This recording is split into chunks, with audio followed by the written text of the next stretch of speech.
नमस्कार दोस्तों। आज काफ़ी दिनों के बाद आप लोगों से बातचीत करने का मौका मिला।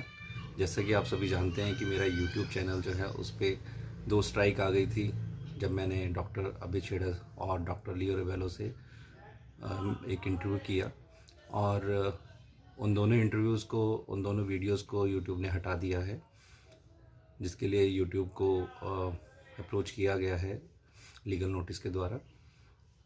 इसके साथ साथ मैं आपको ये भी बता दूं कि हाल ही में बहुत सारे विषयों पे काम किया गया, जिनमें से सबसे बड़ा मुद्दा तो हमारा ये सुई लगने का ही है। और क्योंकि अब बच्चों पे बात आ गई है तो काफ़ी प्रकरण ऐसे सामने आ रहे हैं जिसमें स्कूल में अनजाने में जो अध्यापक हैं वो समाज का हित समझते हुए इस सुई को लेने से उनको लगता है कि समाज का हित हो रहा है, वो ज़बरदस्ती बच्चों को अपने टारगेट पूरे करने के चक्कर में ये सुई लगा रहे हैं। तो इस बारे में कुछ अभिभावकों से बात हुई और मुझे ये देखने को मिला कि अभिभावक जो है वो भी पूर्ण तरह से सही और गलत का फैसला नहीं कर पा रहे हैं। बहुत जगह आर्थिक तंगी देखी जा रही है, बहुत जगह ये समझा जा रहा है कि उनके पास समय का अभाव होते हुए उनके बच्चे को यदि टीका लग भी गया है तो वह किसी तरह की कोई भी एफआईआर लॉन्च करना या कोई भी कानूनी प्रक्रिया में अपने आप को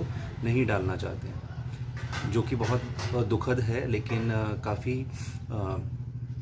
प्रैक्टिकल भी है। लोगों को समझना पड़ेगा कि उनकी प्रायोरिटीज़ क्या हैं। उनके बच्चों को जो आज ये सुई लग रही है, इस सुई का परिणाम आने में काफ़ी महीने या काफ़ी साल लग सकते हैं। तो अगर हम ये सोच बना के चलेंगे कि अभी तो इसके किसी भी तरह के दुष्प्रभाव नहीं आए हैं तो मेरा केस तो कमज़ोर है, मैं एफआईआर कैसे कर सकता हूँ, मुझे चक्कर काटने पड़ेंगे, मुझे लगता है इन तर्कों के ऊपर एक पुनः सोचने की हमें आवश्यकता है। तो जो भी अभिभावक अपने बच्चों को इस सुई से बचाना चाहते हैं तो पहले तो बच्चों की ट्रेनिंग करिए, उनको बताइए कि अगर स्कूल में ऐसा कुछ भी होता है तो स्कूल से भाग जाएं, पुरजोर विरोध करें। उनको नहीं लेना है, चाहे ये पानी का ही टीका क्यों ना हो, उनको नहीं लेना है। दूसरा, आप स्कूल के अंदर आज ही जाके ये रिटर्न में दे दें और उनसे रिसीविंग भी ले लें कि हमारे बच्चे को किसी भी तरह का कोई भी टीका नहीं लगना चाहिए हमारी फिज़िकल प्रेजेंस, यानी कि हमारी मौजूदगी के बिना। ऐसा नहीं चलेगा कि फ़ोन पे कह दिया था जी, आपने तो साइन कर दिए थे जी, ऐसा नहीं चलेगा। बहुत जगह जो अभिभावक हैं उनका ये कहना है कि जो स्कूल के अध्यापक हैं या अध्यापिका हैं या प्रिंसिपल हैं, हेडमास्टर हैं, उन्होंने घर में कोई कागज़ भेजा और वो खुद ही भर रखा था और उनको साइन करने के लिए दे दिया। उन्हें तो पता भी नहीं था किस चीज़ का कागज़ है। तो अब अगर इस तरह से अगर आप अपने बच्चों के लिए रिस्पॉन्सिबिलिटी दिखाएंगे, अगर ये आपके बच्चों के लिए आपकी समझ है, तो फिर तो बच्चों को बचाना बहुत मुश्किल हो जाएगा। तो आपको सोचना पड़ेगा, बच्चों की जिम्मेवारी आपकी है और स्कूल वालों को आपको समय से ही इत्तला कर देनी चाहिए। ये बहुत तेज़ी से बढ़ रहा है, उनको टारगेट दिए गए हैं, उनकी जॉब का सवाल है।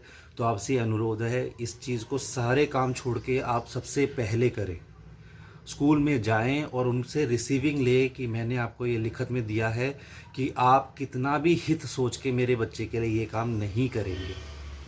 क्योंकि आपको बता दूं कि ये जब सीएमओ या एसडीएम तक बातें जाती हैं या फिर डीओ ऑफिस तक बातें जाती हैं, वो सब के सब या तो प्रेशर में या फिर अनजाने में, जानकारी के अभाव में आप सभी के बच्चों की ज़िंदगी के साथ खेल रहे हैं।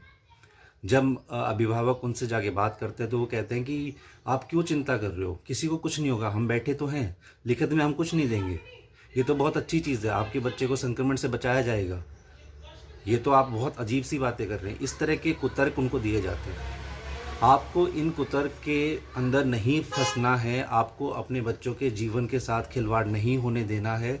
और वो कहते हैं ना कि बारिश के लिए अगर आपको तैयारी करनी है, बारिश से लड़ने के लिए अगर तैयारी करनी है या उससे बचाव करना है तो बारिश आने का इंतज़ार ना करें, उसके लिए पहले आप तैयारी करें। बारिश आने के बाद बारिश से बचाव नहीं किया जाता है और वो किसी तरह से भी असरदार नहीं हो सकता है। तो आपको बस अपने बच्चों के लिए पहले कदम उठाना है, यही आप लोगों से उम्मीद है। बहुत दिनों के बाद आपसे बातचीत करने का मौका मिला। आशा है मेरे चैनल पे आप और जानकारी के लिए आते रहेंगे। धन्यवाद। नमस्कार।